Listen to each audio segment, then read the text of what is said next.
ಯಾವ ವಿರೋಧಿಗಳು ನಮ್ಮ ಬೆಳವಣಿಗೆ ನೋಡಿದಿರಾ ಹೊಟ್ಟೆವರಿಗೆ ಬಿದ್ಕೊಂಡಿದ್ರೆ ಅದು ಕೈಲಿ ಮಾಡಕ್ ಆಗ್ದಿದ್ದವನು ಏನ್ ಮಾಡ್ತಾನೆ ಅಂತಂದ್ರೆ ವಿರೋಧಿಗಳು ಅಪಪ್ರಚಾರ ಮತ್ತೆ ಇದೊಂದು ಬಿಟ್ರೆ ಅವ್ರ ಕೈಲಿ ಬೇರೆ ಏನು ಮಾಡ್ಲಿಕ್ಕೆ ಆಗಲ್ಲ.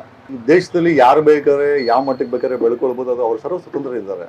ಈಗ ನಮ್ಮ ಬೆಳವಣಿಗೆಯನ್ನ ನೋಡಕ್ಕಾಗಿದೆ ನಮ್ಮ ವಿರೋಧಿಗಳು ಅಥವಾ ರಾಜಕೀಯ ವಿರೋಧಿಗಳು ಅಥವಾ ಉಸಿರುಬಳಿ ರಾಜಕಾರಣಿಗಳು, ಒಂದಷ್ಟು ಭ್ರಷ್ಟ ಪೊಲೀಸ್ ಅಧಿಕಾರಿಗಳು ಈ ರೀತಿ ಏನೋ ಸುಳ್ಳು ಕೇಸ್ ಹಾಕೊಂಡು ತಮ್ಮದೇ ಆದಂತ ರೀತಿಯಲ್ಲಿ ಅಧಿಕಾರ ಇದೆ ಅಂತ ಅಹಂನಲ್ಲಿ ಮಾಡಿದ್ರೆ ಸರ್ ಅದನ್ನ ಈಗ ನಾವು ಅದನ್ನ ಎಂಜಾಯ್ ಮಾಡಿದೆ ಅಂತ ಹೇಳೋಕ್ಕಲ್ಲ, ಬೇಜಾರು ಮಾಡಿದೆ ಅಂತ ಹೇಳೋಕ್ಕಲ್ಲ, ಒಂದು ಸ್ಟ್ಯಾಂಡರ್ಡ್ ಅಲ್ಲಿ ಸಸ್ಟೈನಬಿಲಿಟಿ ಮೇಂಟೈನ್ ಮಾಡ್ಕೊಂಡು ಬಂದ್ವಿ ಅಂತ ಹೇಳ್ಬೇಕು.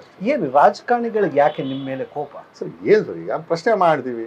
ಈಗ ಡಿ ಕೆ ಶಿವಕುಮಾರ್ ಮೊನ್ನೆ ಸಿನಿಮಾ ರಂಗಕ್ಕೆ ನಟ್ಟು ಬೋಲ್ಟು ಟೈಟ್ ಮಾಡ್ತೀವಿ ಅಂತದ್ದು ಒಬ್ರು ಕೇಳಿಲ್ಲ. ನನ್ ತಿಳಿದ ಮಟ್ಟಿಗೆ ಆ ಪ್ರಶ್ನೆ ಯಾರು ಕೇಳಿಲ್ಲ. ಈಗ ನಾನು ಕೇಳ್ತಾ ಇದ್ದೀನಿ, ಡಿ ಕೆ ಶಿವಕುಮಾರ್ ತಾವು ಸಂವಿಧಾನಿಕ ಹುದ್ದೆಲಿರೋರು ಒಂದು ಸಮುದಾಯವನ್ನ ನಟ್ಟು ಬೋಲ್ಟು ಟೈಟ್ ಮಾಡ್ತೀವಿ ಅಂತಂದ್ರೆ ತಾವೇನ್ ರೌಡಿನಾ? ಏನ್ ಅನ್ಸುತ್ತೆ ಡಿ ಕೆ ಶಿವಕುಮಾರ್ಗೆ? ಏನಾದ್ರು ಮೀನಿಂಗ್ ನಿಮ್ ಪ್ರಕಾರ? ಸರ್ ಯಾಕೆ ಸರ್, ಯಾರು ಸರ್ ಅವ್ರು ಕೇಳಕ್ಕೆ?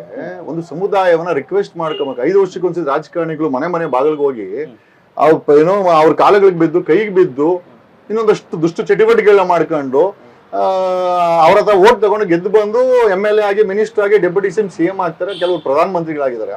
ಅವ್ರುಗಳನ್ನೇ ಧಮಕಿ ಹಾಕ್ತೀರಾ ಅಂತಂದ್ರೆ ಪ್ರಜಾತಂತ್ರನ ಅತಂತ್ರದಲ್ಲಿದ್ದೀವ ನಾವು.